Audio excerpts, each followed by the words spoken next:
Maraming salamat sa lahat ng sumusubaybay. Please subscribe and follow my YouTube and Facebook channel, Filipino Novel. Maraming salamat po. Kabanata 1631. Matapos makuha ang paliwanag mula kay Lorinda, huminga ng malalim si Dayan at sinabi, maswerte at natutugma lang ang attainment ni Celine sa requirement para maging registered disciple. Ngayon pwede na nating isaayos ang kanyang registration bilang registered disciple. Pagkatapos noon, pwede na nating hanapin siya at hilingin sa iyong Uncle Master na ayusin para makasama tayo. Tumango si Severin, sa tingin ko, iyon na lang ang magagawa natin. Asking his Uncle Master to make the arrangement to stay together. Nag-isip si Lorinda at namangha sa ideya. Pwede bang ibig sabihin nito ay ang Uncle Master ni Severin ay isang guardian o elder sa sekta? Tiyak na isang guardian ng sekta o mas mataas. Kung hindi magagawa ng Uncle Master ang ganitong arrangement. Pagkatapos ng lahat, kahit ang mga elite disciples ng sekta ay hindi pinapayagang ayusin ang kanilang tirahan ayon sa gusto nila dahil wala silang kapangyarihan para dito. Parang maganda ang pakiramdam na may kakampi ka, naisip niya. Sayang at ang tanging tao na maaasahan niya sa sekta ay siya lang mismo. Sige, dalhin natin si Celine para mag-register. Ngumiti si Dayan at dinala si Celine roon. Sinabi ni Severin sa iba, mauna kayo sa registration. Mahaba ang pila. Tumawa si Larry, hindi tayo nagmamadali. Pwede tayong sumunod kapag natapos na si Celine sa registration. Sa ganitong paraan, sinamahan ng buong grupo si Celine para matapos ang kanyang registration. Tumingin ang matandang namamahala sa registration kay Dayan at nagtanong ng tamad, magandang araw. Pangalan at attainment, please. Bagamat marami ang nagre-register, hindi naman mahaba ang pila. Bilang registered disciple, hindi pareho ang benepisyo kumpara sa inner disciple. Ang registered disciple ay nangangahulugang sumali ka sa sekta at may lugar na matutuluyan. Pero mag-isa ka sa training. Kaya mas madaling matugunan ang requirement at hindi susuriin ng sekta ang attainment ng tao. Ang kailangan lang ay mag-register. Pagkatapos noon, may ibang registered disciples na gagabay sa iyo papunta sa accommodation at ibibigay ang uniform at token. Ngumiti si Dayan at namangha ang matanda nang tumingin siya kay Celine at sabihin, pangalan niya ay Celine, 6 na taong gulang at siya ay level 5 warrior king. Tinanong ng matanda nang may pagkagulat, ibig mo bang sabihin na ang nagre-register ay hindi ikaw kundi ang batang ito? Sa simula, nakaupo siya sa silya na nakakross ang mga paa. Nang marinig niya ang sinabi ni Dayan, muntik na siyang mahulog sa silya. Pagkatapos ay tiningnan niya ng mabuti si Celine na may nakatingalang pagkabigla. Tumango si Celine, tama. Ako ang nagre-register bilang registered disciple. Ano, 6 ka pa lang at gusto mong paniwalaan akong level 5 warrior king ka?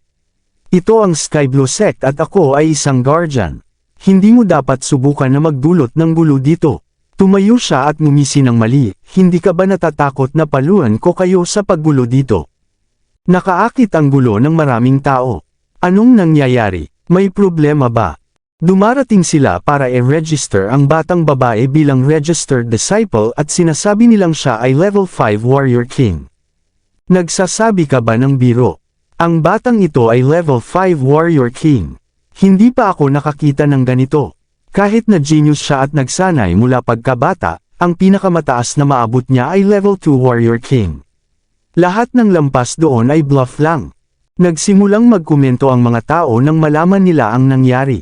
Ngumisi ang matandang guardian na responsable sa registration at hindi naniwala kay Celine. Mapangahas na matanda, ako ay level 5 warrior king. Nakakainis talaga na pagdudahan. Pinapadyak ni Celine ang kanyang mga paa at tumitig ng galit sa matandang guardian. Ngunit hindi nito nakamit ang epekto na kanyang inaasahan. Sa halip, inisip ng iba na napaka-cute at nakakatawa siya. Haha, hindi masaya ang batang babae. Natuwa ang matandang guardian sa pangyayari. Biglang tumawa ang isang disipulo. Parang ang saya ninyong mga tao. Akala nyo ba makakalusot kayo ng madali dahil walang nag-check ng attainment pagkatapos ng registration? Ano ba sa tingin ninyo ang Sky Blue Sect? Itinuwid ni Severin ang kanyang mukha at sinabi, hindi kami ganoong uri ng tao. Talaga namang level 5 Warrior King ang anak ko. Bukod dito, bakit naman kami magsisinungaling? Bakit hindi? Sasabihin ko sa inyo kung bakit. Kasama ninyo ang inyong anak araw-araw kapag kayo ay miyembro ng sekta. Masisiyahan siya sa ganitong siksik na level ng spiritual energy. Kaya oo, iniisip ko na pwede kayong magsinungaling tungkol sa attainment niya para manatili siya dito. Akala nyo ba tanga kami? Imposible para sa amin na paniwalaan na ang batang 6 na taong gulang ay may attainment ng level 5 Warrior King. Nagpatuloy ang lalaki na may pangungutya. Level 6 Warrior King ako. Matapang ka bang hayaan ang anak mo na makipagkompetensya sa akin? Huwag kang mag-alala, bata pa siya kaya hindi ko siya lalabanan ng todo. Kung talagang level 5 Warrior King siya, ibig sabihin kaya niyang tanggapin ang suntok ko. Tumango ang matandang guardian, at hindi niya inisip na tatanggapin ni Severin ang hamon.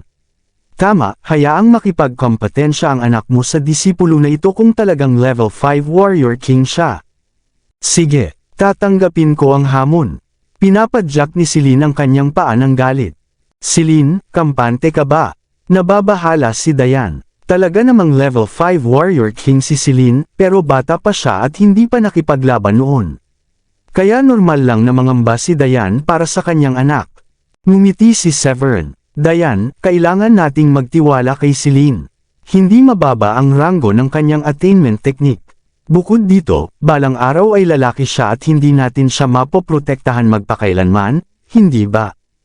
Tumango si Dayan at sinabi, Celine, sige. Suportahan ka namin. Opo, Nay. Tumango si Celine at lumakad sa kabilang panig at sinabi, Hoy, Mister. Tara na.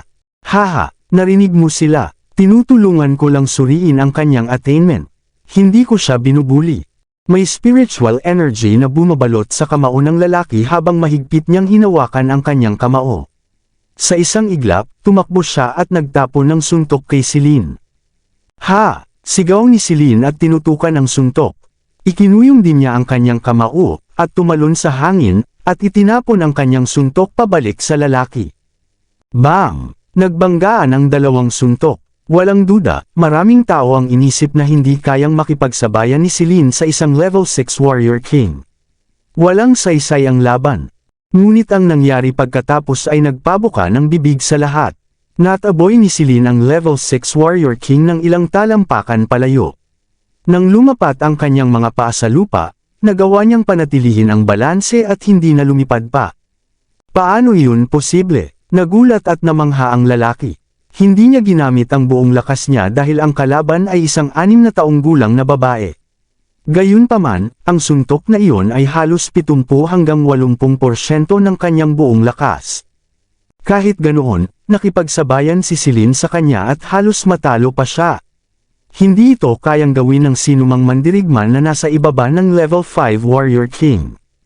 Hindi pwede. Paano iyon nangyari? Maraming disipulo ang namangha. Oh my God! May kapangyarihan ba ang batang babaeng ito ng level 5 o 6 Warrior King?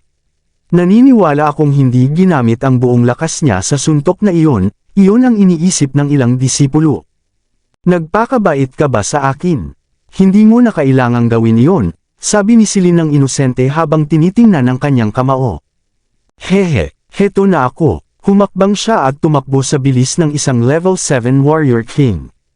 Haha, iyan ang anak ko. May kapangyarihan siyang hamonin ng mga nasa level na mas mataas sa kanya. Huminga ng malalim si Severin at nakangiti ng proud. Oo, napakagaling ni Celine. Napaginhawa rin si Dayan. Batay sa bilis ni Celine, alam nilang mahihirapan ang lalaki sa pakikipaglaban sa kanya. Muli, pinagsisihan na ng lalaki ang hamon. Kung manalo siya sa laban, sasabihin ng mga tao na binyuli niya ang batang babae. Mahihiya siya kung matalo siya ng bata. Isang kabaliwan para sa isang level 6 Warrior King na matalo ng 6 na taong gulang na may level 5 Warrior King attainment. Ngayon, ginamit ng lalaki ang kanyang buong lakas, ngunit walang silbi. Patuloy na tinalo ni Celine siya, at kitang-kita ang kalamangan niya. Celine, tama na. Pinahinto siya ni Severin dahil nakita niyang nahihirapan ang lalaki na makasabay. Natakot siyang aksidenteng masaktan o mamatay ang lalaki. Malaki ang magiging gulo. Opo, Lumipad si Celine pabalik at tumayo sa harap ni Severin. "Tay, sobrang saya ko. Bakit mo ako pinahinto?" Huminga ng malalim ang lalaki at nanatiling walang masabi. Buti na lang at pinahinto ni Severin si Celine dahil hindi niya kayang makasabay sa atake niya. Umupo si Severin at hinaplos ang buhok ni Celine. Ngumiti ng proud at sinabi, "Bata ka, Celine. Ang laban na ito sa training lamang kaya walang talo o panalo sa labanan. Naiintindihan mo ba? Ang kailangan mo lang gawin ay patunayan ang iyong kakayahan at kapangyarihan." "Opo, naiintindihan ko na." Tumango si Celine ngunit medyo malungkot pa rin na hindi na siya makalaban. Henyo siya. Napansin ko ang spiritual energy niya kanina at talagang ganoon ang isang level 5 warrior king. Diyos ko, hindi lang siya henyo, sobrang kahanga-hanga niya. Tumawa ang matandang guardian. "Hey, Celine ba ang pangalan niya? Halika at magparehistro." Natugunan niya ang requirement ng aming sekta para maging isang registered disciple, sabi ng matandang guardian. Iba na ang kanyang ugali ngayon. Ngumiti siya ng maayos kina Severin at Diane. Sa wakas, naniwala na siya na magtatagumpay si Celine habang siya'y lumalaki, at gusto niyang samantalahin ang pagkakataong ito para makabuti sa kanya. Maraming batang registered disciples sa sekta. Ang pinakabata ay 12 taong gulang at marami pa ang nasa 13 o 14. Pero 6 na taong gulang, iyan ay isang himala, masigla niyang ipinakilala ang matandang guardian. Samantala, naglakad-lakad ang second elder matapos bumalik sa kanyang tirahan. Sa kanyang paglalakad, nabangga niya si Woolrich na nagkakape sa bakuran. Nilapitan niya ito at sinabi, "Mr. Woolrich, anong ginagawa mo rito? May problema ba?" Ngumiti si Woolrich at sumagot, "Wala naman. Nagtataka lang ako kung bakit hindi pa dumarating ang aking senior disciple. 5 araw na lang bago ang araw na napagkasunduan namin." Napahinga ng malalim ang second elder sa gulat. "Senior disciple mo, kaya pala may senior disciple ka nga. Bakit? Nakita mo ba sila?" Nagulat sandali si Woolrich at nagtanong. Ngumiti ng nahihiya ang second elder at ikinwento sa kanya ang nangyari. "Kaya narito siya ngunit pinapunta mo siya para sumali sa recruitment ng bagong mga disipulo." Ngumiti ng hindi nasiyahan si Woolrich. Hindi na nag-aksaya ng oras, tumayo siya at agad na pumunta sa side chamber. "Mr. Woolrich," sigaw ng mga disipulo na namamahala sa recruitment nang may paggalang nang makita nilang dumating si Woolrich. Kaya siya ang sect leader. Ang ganda ng hitsura at puno ng sigla. Ang pinakamalakas na tao sa Sky Blue Sect. Hindi ko akalain na makikilala ko siya bago pa man ako makapasok sa sekta. Sulit na ang biyahe kahit hindi ako ma-recruit. Agad na napansin ng marami ang kanyang pagdating. "Nandito na siya, mukhang nalaman na niya na narito kayo," sabi ni Sheila na may ngiti. Tulad ng inaasahan, ngumiti si Woolrich at tumingin kay Severin. Dinala ni Severin ang lahat at lumakad patungo kay Woolrich. "Haha, Uncle Master, nandito ka na rin." Hindi pwede, ang Uncle Master niya ang sect leader. Namangha si Lorinda. Akala niya guardian lamang ng sekta ang Uncle Master ni Severin nang sinabi niyang hihilingin niya ito na ayusin ang tirahan para makasama sila ng anak niya. Hindi niya inisip na si Woolrich pala ang Uncle Master ni Severin. Nako, si Mr. Woolrich ang Uncle Master ng taong iyon. Nagulat din ang ilan sa mga disipulo na naroon para sa trial.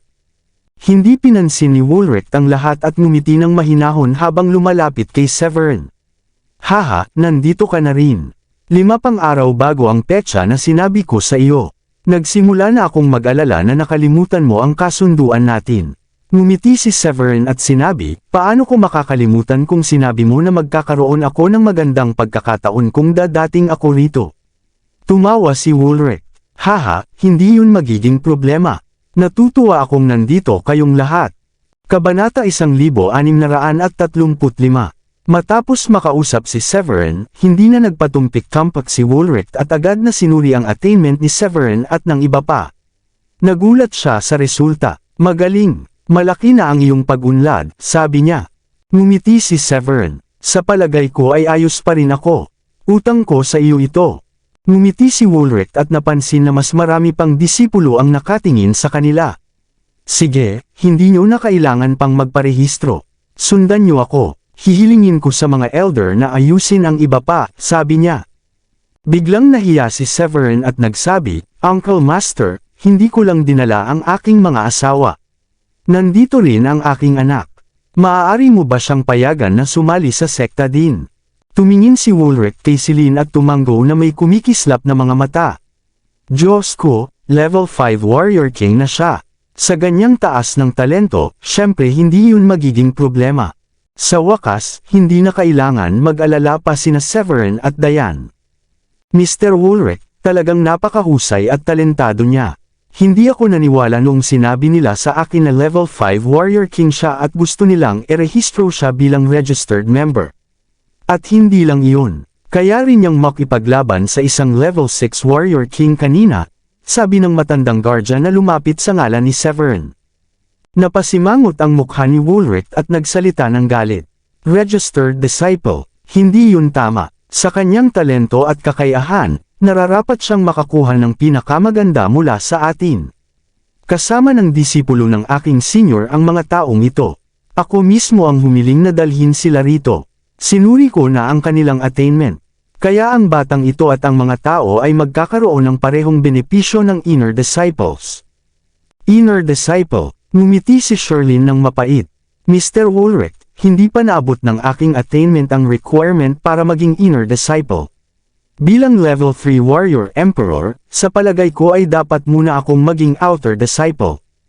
Tumayo rin si Fiona at sinabi, ako rin. Dapat akong maging outer disciple. Hindi pinansin ni Woolrich ang kanilang hiling at sinabi, hindi nyo na kailangan pang magsalita. Tatalakayin ko ito sa mga elders. Lahat kayo kasama ang mga asawa at anak ni Severin ay magiging inner disciples. Pagkatapos, tumingin siya kay Sophia, na level 1 saint na. Dahil level 1 saint na ang babaeng ito, magiging elite disciple siya at makakakuha ng lahat ng benepisyo ng elite disciple. Ang iba naman ay ma-promote sa elite disciples kapag naabot na nila ang requirement. Ito ay isang kasiyahan para kay Severin.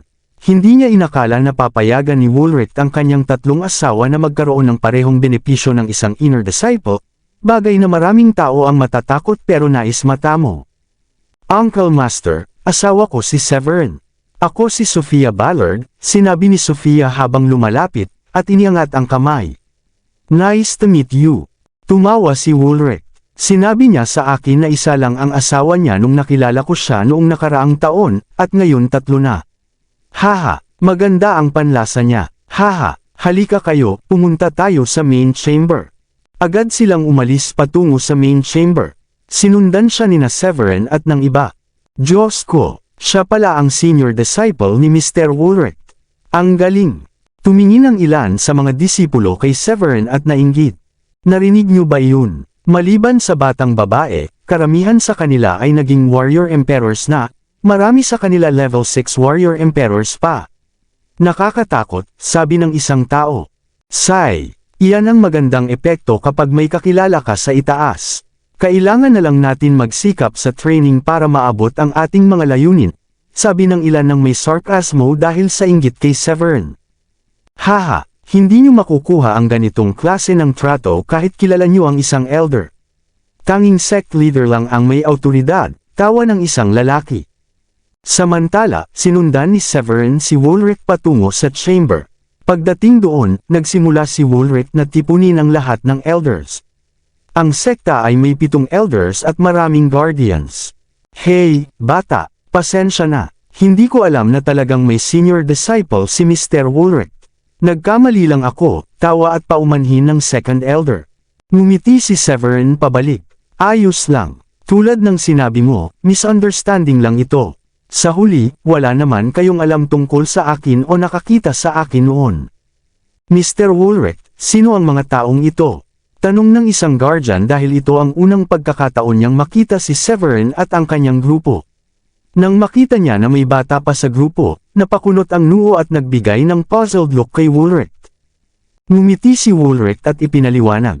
Ito ang senior disciple ng aking senior, at ang mga ito ang 12 hallmasters ng Dracodius Temple. Sila rin ngayon ay mga disipulo ng sekta. Dagdag niya, ang 3 magagandang babae ay kanyang mga asawa at ang batang babae ay kanyang anak. Ngayon, mangyaring ipakilala ang inyong sarili. Hindi nag-aksaya ng panahon, nagpakilala si Severin. Hello, everyone. Ako si Severin Foylet. Ako ay 30 taong gulang at isang level 6 saint. Ano ang sinabi mo? Level 6 saint. Napakatalento niya. Sigaw ng isa. Haha, hindi na nakapagtataka na siya ang senior disciple mo. Ang iyong senior ay talagang henyo rin. Kahit bihira siyang bumisita, naniniwala akong hindi rin siya pangkaraniwan, tawa ng Great Elder. Hello, everyone. Ako si Larry Dune, Hall Master ng Draco Hall.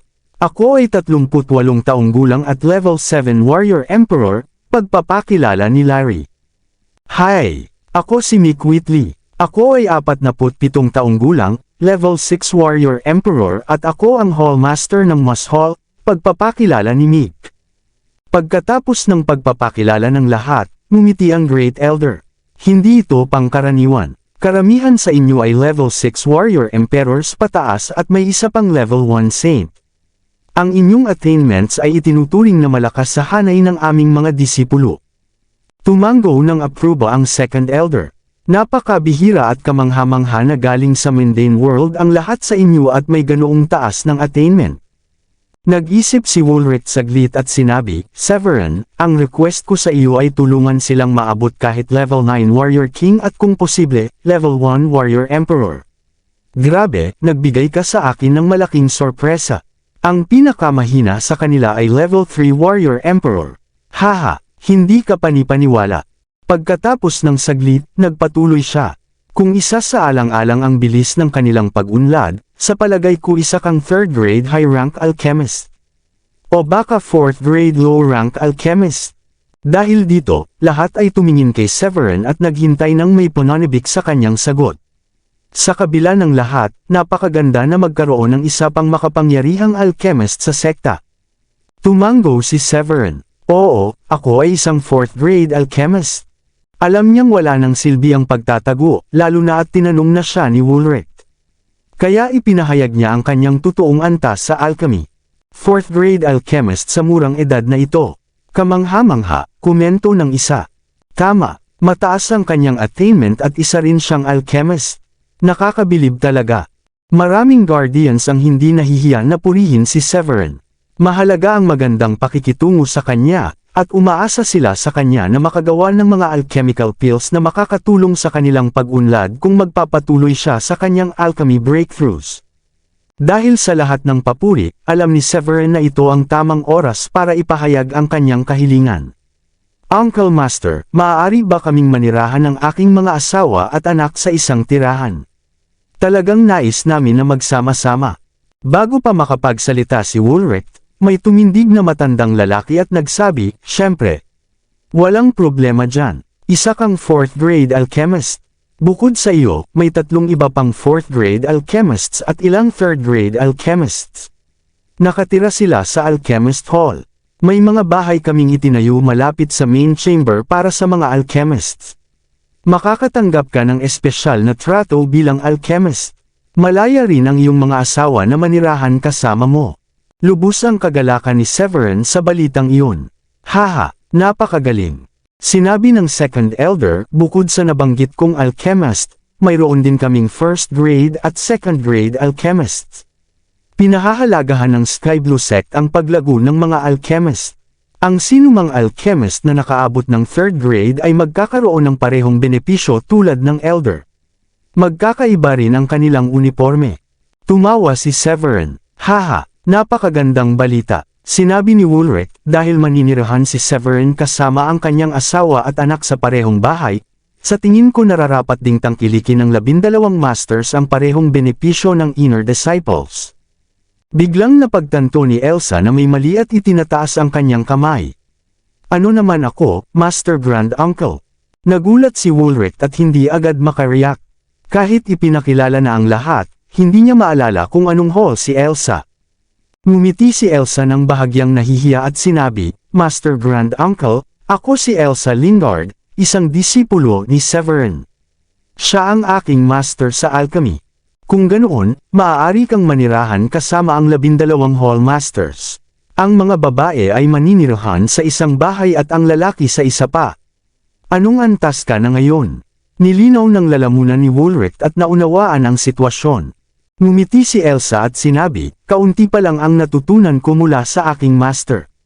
Isa akong first grade medium rank alchemist ngayon at alam kong marami pa akong dapat matutunan.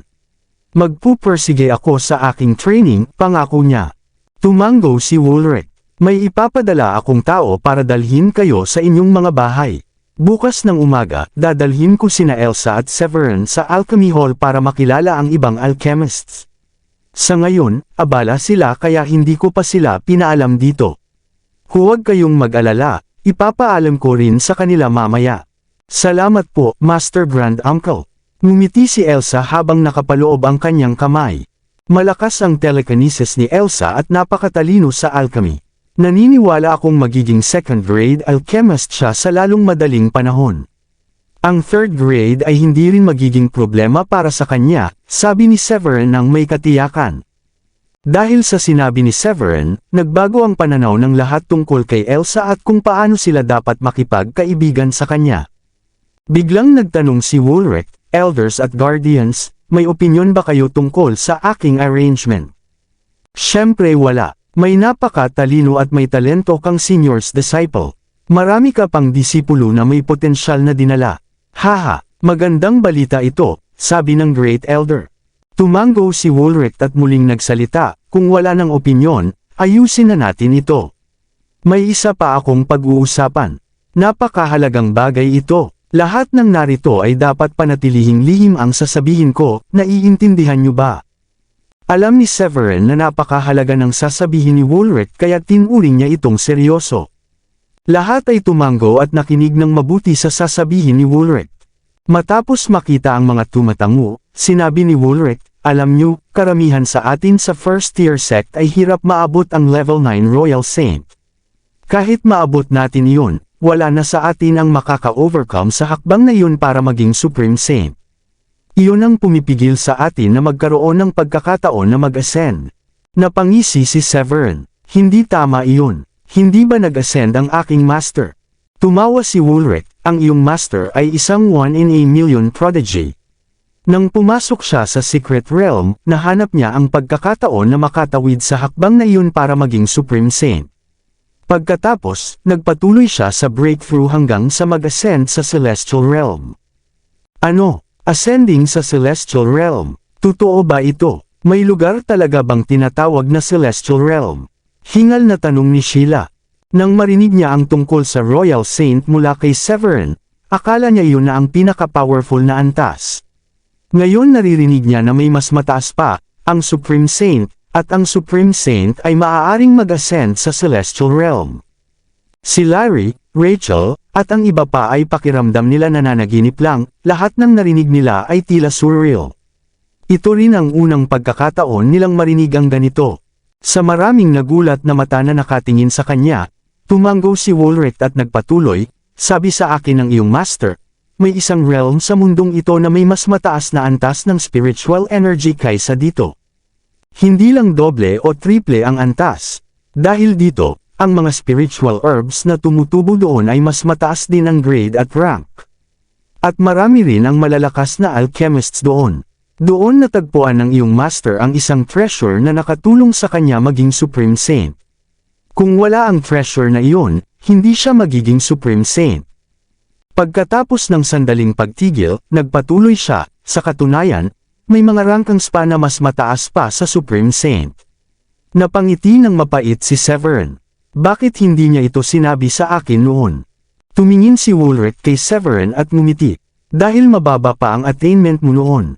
Kaya sinabi sa'yo na hanapin ang 12 Hallmasters at dalhin sila rito. Ako ang naatasang magsabi sa'yo tungkol dito. Napangisi si Severin, ngunit napaisip. Baka ang 12 token ay may kinalaman sa lugar na iyon. Nagulat ang 12 Hallmasters.